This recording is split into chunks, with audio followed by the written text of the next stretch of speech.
Yo, Vycery here. MHWilds got a big update, and with that, we received massive lance buffs, 9-star monsters, and a new endgame and random talismans. Today we go over the changes, what those mean to our combos, the potential new builds, and what charms I think will be the best to get for Lance. Let's get started with the changes. Lance specifically got some buffs, especially when it comes to element. A lot of attacks deal more elemental damage, and got some raw buffs as well. This is very interesting for Lance, since elemental Lance was something I personally wished for. Here's a sheet with all the important attacks that got a buff, and how they were before. As you can see, some attacks like White Sweep deal around 14% more raw damage, and a whopping 40% more elemental damage. This is huge. It means that we favor element way more than before. Not only that, but we also take less damage when in Power Guard, and every action after a perfect guard got buffed. White Sweep in particular received a timing buff, in which it combos faster into the next attacks, so it's easier to use now. When it comes to combos, we still want to be fleet on our feet and not mindlessly spam the same combo, but now we have to think if certain combos are better. When a monster is downed, I suggest to start with a Leaping Thrust or Mid Thrust 1, go into a White Sweep, combo into a High Thrust 3, and finish with a Triple Thrust. Rinse and repeat. This seems to be the general best thing to do. White Sweep is now so strong that we want to use it as much as possible. In normal combat, you want to have a combination of all, depending on the opening and your position. Using Counter Thrust is still a very good idea, since it gives so many advantages. When fighting something like Arcweld, which is not really weak to element, it's probably better to use more high thrusts. Perfect Guard is also more important, because every move afterwards is stronger. Retribution Thrust seems to be the most damaging option, but is relatively slow. Payback Thrust is faster, but a little weaker, and Return Thrust is the fastest and also weakest. It really depends on the opening which attack you choose. The combo when using Corruption Mantle is still the same. Spam Mid Thrust. Overall, those changes are really good for Lance, and I'm really happy with them. There are some new sets we can use now, but before that, let's talk about weapons. Artians are still the best choice, except for Thunder. The Gaudium Lance takes the lead here, thanks to its special skill Convert Thunder Resistance. Now we are at the sad part. Even with all the increases to element, Raw Lance is still better in most matchups. Not only against Arcweld, but for the vast majority of monsters.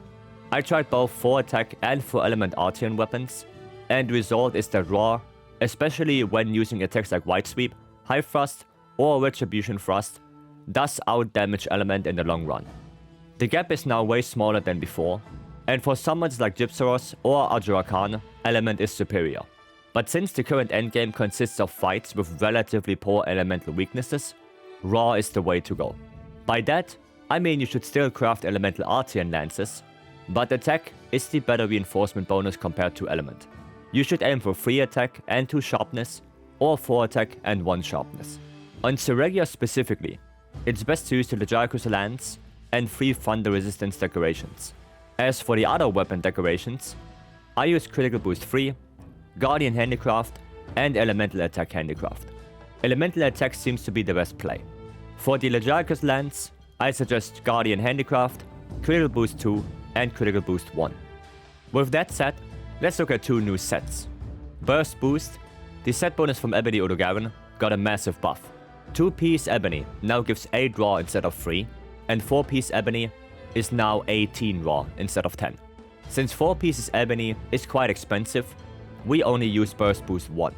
Bubbly Dance also got buffed, and can now give Bubble Blight at 2 pieces, but Lance doesn't evade nearly enough to make good use of it.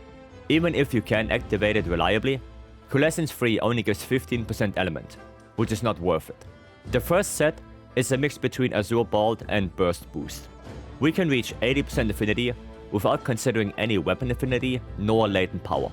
Damage-wise, it's ever so slightly stronger than the previous 2 laggy Guts build, given that you fight a monster that has relatively decent elemental hit-on values. We have Burst 5 in this build, which is pretty nice. But if you want a little bit more affinity and raw, you can slot in 1 more Agitator instead of Burst. The second build has even more damage potential, but also a glaring downside.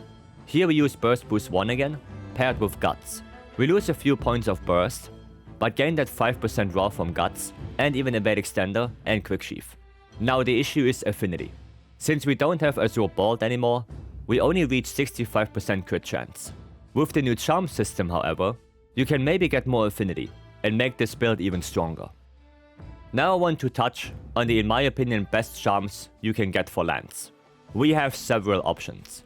The best option for the Burst Boost 1 Guts build is a Rarity 8 Talisman with Critical Eye free, either Weakness Exploit, Agitator or Burst 1, and 1 weapon slot. Critical Eye is very good on the charm, since it doesn't have any combat decorations like Offensive Guard or Elemental Attack. Attack free instead of Critical Eye free is also a nice option, especially for builds with already high affinity. The next generally good charms are Offensive Guard free, Elemental Attack free, Razor Sharp free, or Master's Touch 1, with Weakness Expert 1, Agitator 1, or Burst 1, and 1 weapon slot. Those are all Rarity 8. For Rarity 7 charms, we have the same skill selection, but the slots would either be 2 level 1 armor slots, or 1 level 2 armor slot. Rarity 6 offers a bit less value, but is still usable. Here we can only get level 2 on the first skill, but another slot roll in 1 level 2 armor slot and 1 level 1 armor slot. The skill selection is a little bit modified, with Offensive Guard, Elemental Attack and Razor Sharp being the best, since those skills can get to level 3 with some combat decorations, while Critical Eye and Attack Boost don't have that luxury. Lastly, Rarity 5. And here we have a few options. Since Rarity 5 charms are the only way to get skills like Weakness Expert, Agitator or Burst with 1 level 3 armor slot, any skill you get on top is a straight upgrade to the craftable charms. Since we use a lot of artisan weapons, we are limited with the skills we can use. Handicraft 1 with Weakness Exploit, Agitator or Burst and 1 level 3 slot is generally the best option. Getting 10 Sharpness for free is a net positive. Elemental Attack 1 seems to be the best alternative. That way we can also slot in Guardian Elemental Attack, Razor Sharp Elemental Attack and Critical Boost free, while having Elemental Attack free as well. We do lose Handicraft though. Offensive Guard or Razor Sharp are not good skills to have on those charms. Critical Eye and Attack Boost are the next best choices. Since people will ask, Critical Boost can only be obtained at level 1 and has pretty bad skill combinations. There's no way to get Critical Boost with Weakness Exploit, Agitator or Burst, and you can only get level 1 skills with it. In my opinion, it's not worth aiming for. And that's it. I know it is a lot of information, but I hope you enjoyed watching the video and you learned something. If there are questions, changes or ideas you want to share, write it in the comment section below.